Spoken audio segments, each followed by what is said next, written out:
কবিতার নাম শাওন, কবি সুমন ঘোষ।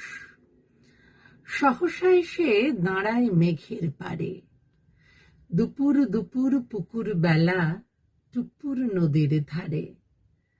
মেঘ বইছিল ছল ছল, আসল নকল জলের তলায়, রূপসায়রের অলিক গলায়, শান্ত ও চঞ্চল। খড়ের বাড়ি, তালের কাঁড়ি, মন পবনে বনের শাড়ি এবং পদ্মদল। পুকুর ডোবা মেঘের শোভা, দূর গগনে সুপারনোভা, জ্যোৎস্না ফলাফল। ডুবতে আসে মেঘের ঘাসে, বনবাসে যা কিছু সম্বল। দুপুর দুপুর পুকুর বেলা, চিরহরিত নদীর খেলা, ছায়ার শিহরণে, শিহরণের